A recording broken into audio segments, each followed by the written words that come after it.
ನಮಸ್ಕಾರ ಸ್ನೇಹಿತರೆ. Bigg Boss Kannada season 12 ಮುಗಿಯುತ್ತಿದ್ದಂತೆ ಕಿಚ್ಚ ಸುದೀಪ್ಗೆ ಶಾಕ್ ಎದುರಾಗಿದೆ.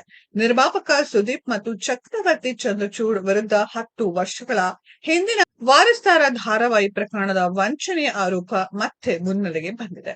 ಹಣ ನೀಡುವ ಭರವಸೆ ನೀಡಿ ಪ್ರಕರಣ ಹಿಂಪಡೆದು ಬಳಿಕ ವಂಚಿಸಿದ್ದಾರೆ ಎಂದು ಮನೆ ಮಾಲೀಕ ದೀಪಕ್ ಮಯೂರ್ ಬೆಂಗಳೂರು ಕಮಿಷನ್ ಕಚೇರಿಯಲ್ಲಿ ದೂರು ನೀಡಿದ್ದಾರೆ. ಬಿಗ್ ಬಾಸ್ ಕನ್ನಡ ಸೀಸನ್ 12ನ ಕಿಚ್ಚ ಸುದೀಪ್ ಇತ್ತೀಚೆಗೆ ಪೂರ್ಣಗೊಳಿಸಿದ್ದಾರೆ. ಇದರ ಬೆನ್ನಲ್ಲೇ ಅವರಿಗೆ ಶಾಕ್ ಎದುರಾಗಿದೆ. ಕಿಚ್ಚ ಸುದೀಪ್ ನಿರ್ಮಾಣದ ವಾರಸ್ದಾರ ಧಾರಾವಾಹಿ ವಿಷಯವಾಗಿ ನಡೆದ ಪ್ರಕರಣ ಮತ್ತೆ ಮುನ್ನೆಲೆಗೆ ಬಂದಿದೆ. ಕಿಚ್ಚ ಸುದೀಪ್ ಚಕ್ರವರ್ತಿ ಚಂದ್ರಚೂಡ್ ವಿರುದ್ಧ ವಂಚನೆ ಆರೋಪ ಕೇಳಿ ಬಂದಿದೆ. ಹಣ ಕೊಡೋದಾಗಿ ನಂಬಿಸಿ ಕೇಸ್ ಹಿಂಪಡೆದುಕೊಳ್ಳುವಂತೆ ಸುದೀಪ್ ಚಕ್ರವರ್ತಿ ಚಂದ್ರಚೂಡ್ ಮಾಡಿದ್ರಂತೆ.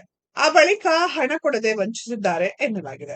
2016ರಲ್ಲಿ ವಾರಸ್ದಾರ ಧಾರಾವಾಹಿ ಸಾಕಷ್ಟು ವಿವಾದ ಸೃಷ್ಟಿ ಮಾಡಿತ್ತು. ವಾರಸ್ದಾರ ಧಾರಾವಾಹಿ ಶೂಟಿಂಗ್ಗೆ ದೀಪಕ್ ಮಯೂರ್ ಎಂಬುವರ ಮನೆಯನ್ನ ಬಾಡಿಗೆಗೆ ಪಡೆಯಲಾಗಿತ್ತು. ಆದ್ರೆ ಧಾರಾವಾಹಿ ಶೂಟಿಂಗ್ ವೇಳೆ ತಮ್ಮ ಕಾಫಿ ತೋಟಕ್ಕೆ ಹಾನಿಯಾಗಿದೆ, ತೋಟದಲ್ಲಿದ್ದ ಮರ ಗಿಡಗಳನ್ನ ಕಡಿಯಲಾಗಿದೆ, ಲಕ್ಷಾಂತರ ರೂಪಾಯಿ ನಷ್ಟವಾಗಿದೆ. ಅಲ್ಲದೆ ಮನೆಗೆ ಬಾಡಿಗೆ ನೀಡುವುದಾಗಿ ಹೇಳಿದ್ದ ಸುದೀಪ್ ಬಾಡಿಗೆ ಹಣವನ್ನ ಸಹ ಬಾಕಿ ಉಳಿಸಿಕೊಂಡಿದ್ದಾರೆ ಎಂದು ಮನೆ ಮಾಲೀಕ ದೀಪಕ್ ಆರೋಪಿಸಿದ್ರು. 2 ವರ್ಷಗಳ ಬಳಿಕ ದೀಪಕ್ ಕೋರ್ಟ್ ಮೆಟ್ಟಿಲೇರಿದ್ದಾರೆ. 95 ಲಕ್ಷ ಹಣ ಪರಿಹಾರ ನೀಡುವಂತೆ ದೀಪಕ್ ಕೇಸ್ ಹಾಕಿದ್ರು. 2023ರಲ್ಲಿ ಎನ್ ಕುಮಾರ್ ಎಂಬುವವರು ದೀಪಕ್ಗೆ ಕರೆ ಮಾಡಿ ನಮಗೂ ಹಣ ನೀಡಿದೆ, ಸುದೀಪ್ ಅವರಿಂದ ವಂಚನೆ ಆಗಿದೆ ಎಂದಿದ್ರು.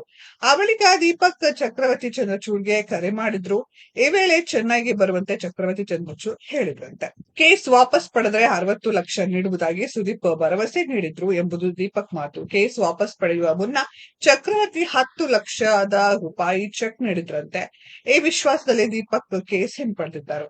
ಆದರೆ ಕೇಸ್ ಹಿಂಪಡೆಯುತ್ತಿದ್ದಂತೆ ಚಕ್ರವರ್ತಿ ಅವರು ದೀಪಕ್ ನಂಬರ್ನ ಬ್ಲಾಕ್ ಮಾಡಿದ್ದಾರೆ ಎನ್ನಲಾಗಿದೆ. ಸುದೀಪ್ ಪರವಾಗಿ ದೀಪಕ್ ಮಾತನಾಡಿರುವ ವಿಡಿಯೋಗಳು ಚಕ್ರವರ್ತಿ ಬಳಿ ಇವೆಯಂತೆ. ಇದನ್ನ ಒತ್ತಾಯ ಪೂರ್ವಕವಾಗಿ ಪಡೆದಿರುವ ಆರೋಪ ದೀಪಕ್ ಮಾಡಿದ್ದಾರೆ. ಈಗ ಬೆಂಗಳೂರು ಕಮಿಷನ್ ಕಚೇರಿಯಲ್ಲಿ ದೀಪಕ್ ದೂರು ನೀಡಿದ್ದಾರೆ. ಸ್ನೇಹಿತರೆ, ಇದರ ಬಗ್ಗೆ ನಿಮ್ಮ ಅನಿಸಿಕೆಯನ್ನು ಕಮೆಂಟ್ ಬಾಕ್ಸ್ ಅಲ್ಲಿ ಕಮೆಂಟ್ ಮಾಡಿ.